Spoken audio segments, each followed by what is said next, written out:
All right, car. So I'm gonna do a little bit of a walk around, and then you'll see a video of me doing a little bit of a test run in the mountains again. So suspension wise, it's a pretty simple setup. The rear is a solid rear, so it's got factory cut springs with a set of shocks out of a 1986 Toyota pickup. They're about 6 inches shorter than the factory shocks, so it tended to work out perfectly. There's no sag or anything when you jack the car up. It's actually quite a good suspension setup on the rear, other than the springs being pretty stiff and a little, I'm not a fan of cutting springs. On the front, I have a set of Maxpeedingrods from a 1988 Toyota Corolla. I did have to drill out the bottom mounts to fit on the car, and I got pretty lucky. The top had's pretty much swapped over. I just had to file out a little bit of it to make it a little bit bigger for the coilovers to go in, but the top hats are factory. It's got a bone stock 1.6 16 valve. It's pretty trashed out motor, but I don't know. The truck motors just tend to run really well. CA18 Nissan motors, 22Rs, the G16s. They tend to just be stout, torquey, and reliable engines, and I've had no problems with this engine so far. Going to the interior, I have probably a knockoff Corbeau bucket seat. I made mounts, sorry about the beep, I made mounts out of some aluminum angle. It's 1/4 inch thick, so it's very, very sturdy. I could shake the car. I say that, the back's clicking a little bit, I gotta tighten the bolt up. But the interior is pretty much stock, other than the seat, but it does help out a lot. It sits about 4 inches lower than the factory seat does. You can kind of see the difference right there in the passenger side. I do still have the 4-wheel drive transfer case, as well as the front end drive shaft and axles, but I will be removing the drive shaft soon. I think I'm going to leave the front diff in, as well as the locking hubs, and just leave them unlocked, because I would kind of like to have the 4-wheel drive for winter driving.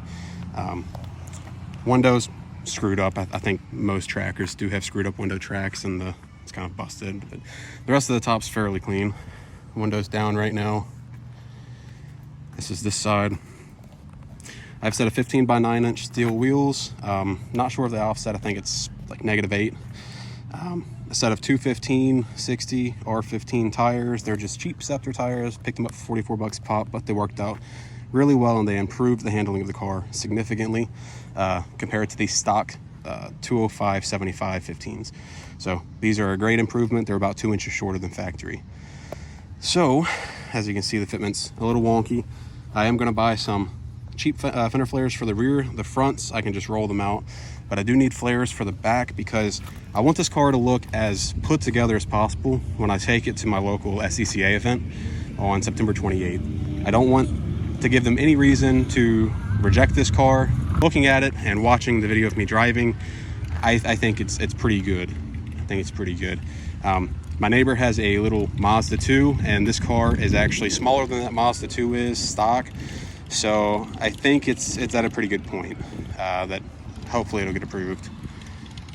But yeah, a little walk around, and then I've already recorded the driving video. It is probably shaky. It is probably a lot of wind noise, so I apologize about that, but just a little bit of spirited driving.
see traffic coming behind me, I'll go.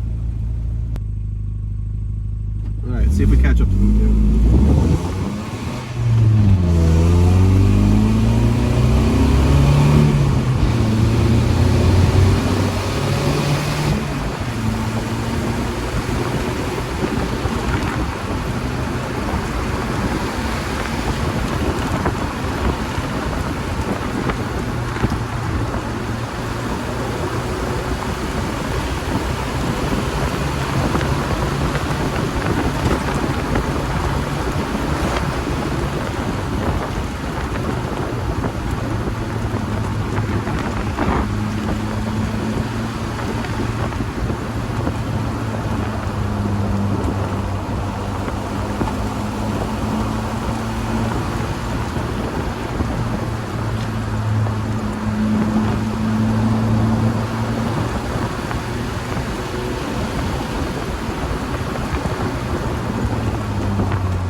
Wasn't as exciting as I was hoping it would be, but